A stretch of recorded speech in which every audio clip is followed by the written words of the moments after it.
You know, it doesn't happen a lot that I give out the LiveProg Recommended seal twice in a row. 2 albums right after each other, and well, it's kind of by chance. I didn't intend to do it, I didn't plan it this way, it just happened this way.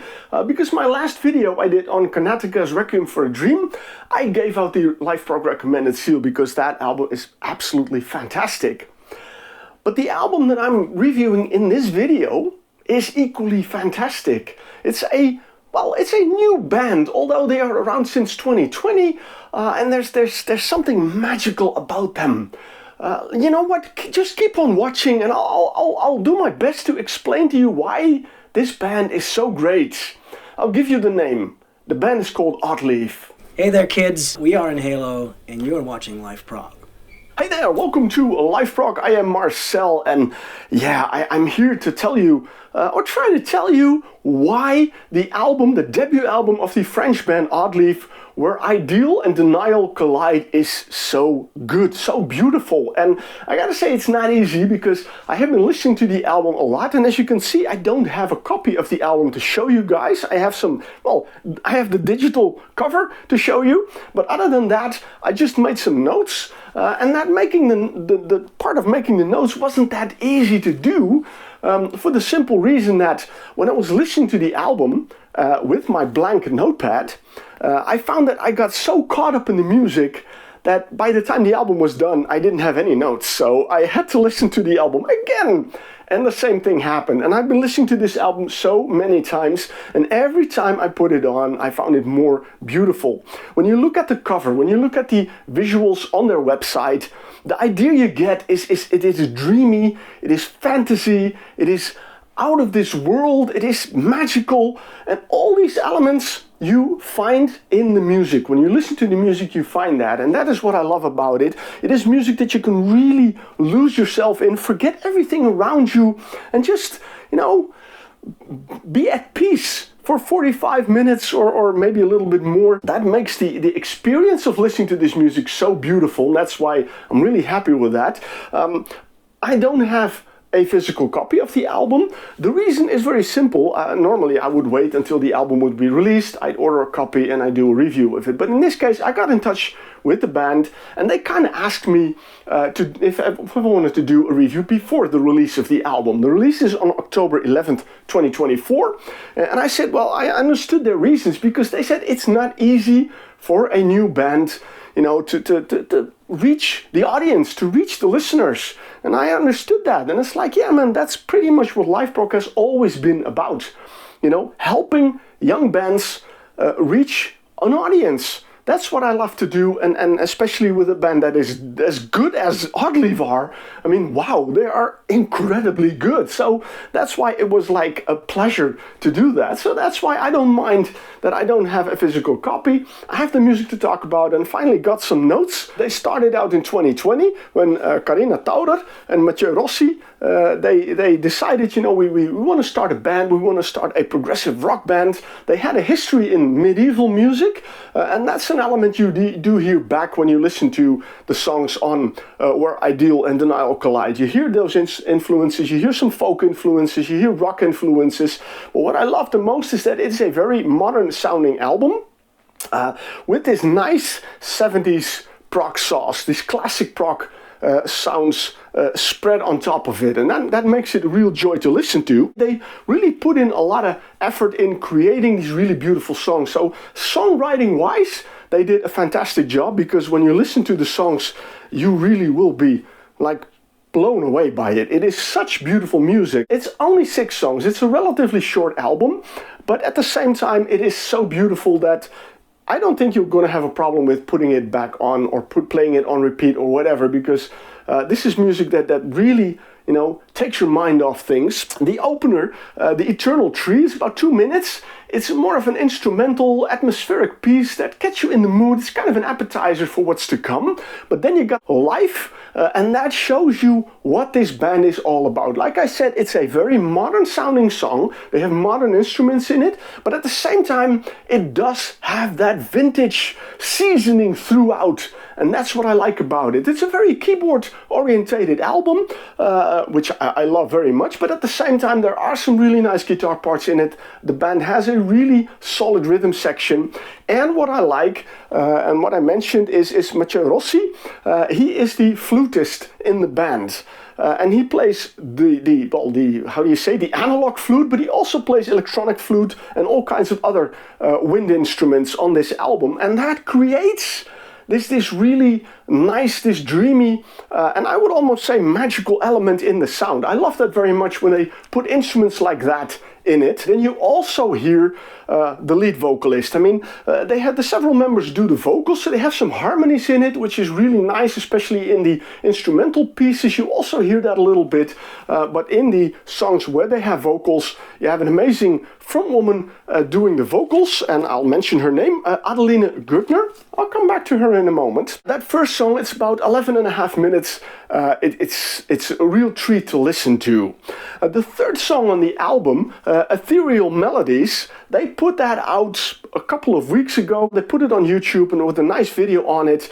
I'm not going to talk too much about it, but if you have seen and heard that song, and you like that song, you're gonna love the album, definitely. So if you haven't, there's a link on screen and in the description below. So check out that song if you haven't already, but trust me, you will love it. And that is a nice impression of what the entire album will sound. Then we go to the fourth song on the album, Back in Time. That's kind of my favorite song on the album, despite the fact that I love the entire album, because here they do something with the keyboards that I really like. I find it very hard to describe, so I can't do it, but they do something odd with the keyboards in the sound, and when I was listening to that, it was like so nice. There's a nice touch to it. That is something that this song is an amazing journey. It's the longest song on the album. It's almost 14 and a half minutes, and it is such a beautiful song that I would say that's the problem I have with the entire album, that it's over way too soon. You know, even though the song is nearly 15 minutes, to my feeling it ends really quickly, and that's how you get caught up in the music, and that's what I think is really good about them. Then Prelude, the fifth song, is another kind of appetizer. It's like a minute. It's the introduction to the last song of the album, which is the only full instrumental song. And in a way, I kind of miss the vocals, because the vocals are really beautiful on the album. At the same time, they show with this song, it's called Coexistence Part 1. They really show with this song that they can also create just a beautiful song without vocals on it. And again, it is such a treat to listen to that one. What I find nice about it is the fact that it's called Coexistence. Well, if we look around in the world, that is something we really need. And the fact that it's instrumental, you know, there are no words to it, so they're not going to bring any preachy message or something, but they're just going to, you know, give you the idea, like we need to coexist on this planet, no matter what, because it's the only planet we have. And that's so beautiful. Also the fact that it's called Part 1, that makes me think, are they already gonna work on a Part 2? Will the Part 2 be on another album, on the next album? I really hope so. It would be really nice. And speaking of the theme of the album, I didn't have lyrics with it. I just got, you know, a digital promo to listen to.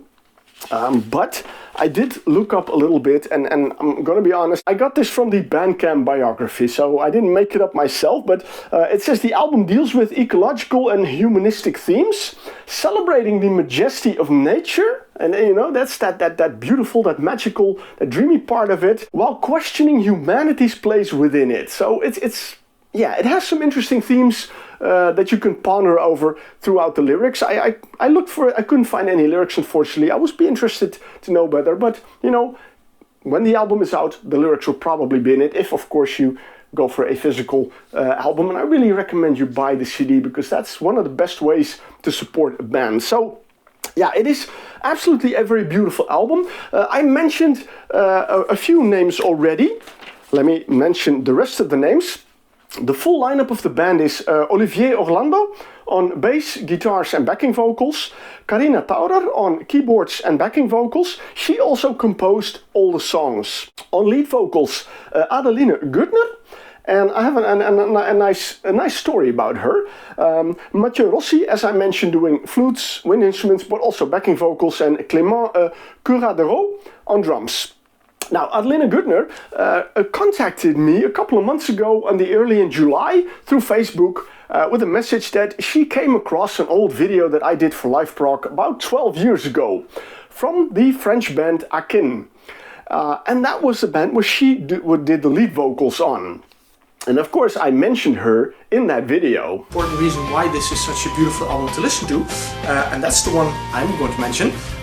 Adeline Gutner on lead vocals. Now this lady has a fantastic voice, no accent, no French accent, and it's an absolute pleasure to listen to her. The funny thing is, she only recently discovered that video, and she contacted me about that video and said, well, it's really nice that you did that, I didn't know. Then she explained that she was no longer with that band, she's been doing other things for a while, and now she was back singing again, and she was with a new band called Oddleaf, and maybe I was interested in doing a review of them. Of course, I was curious, so I just, started to look up Oddleaf, got in touch with Carina, and here we are, me doing a review. So it's interesting to see that a video I did 12 years ago has a connection with an album that's being released now, because of the fact that both bands have the same singer, which is, a nice touch. I just found it a real nice touch. But nevertheless, even though even if that wouldn't have happened, Oddleaf would have come on my radar, because I also on social media, when I started following them, I knew that one way or the other they would have crossed my path anyway, and I would have probably had the same feelings about the album as I have now. So it is really a fantastic album. I can only encourage you, like I said, if you haven't heard that song, Ethereal Melodies, go check it out on YouTube, listen to the song. If you like it, support the band, buy the album. And the one thing I really hope is that they want to perform live. I really hope that they will visit the Netherlands one day, that I can see them live on stage as well. I think that will be an amazing treat. So that's it. Oddleaf, Where Ideal and Denial Collide, will be out October 11th, 2024. Make sure you get a copy of it. And for now I say thanks for watching.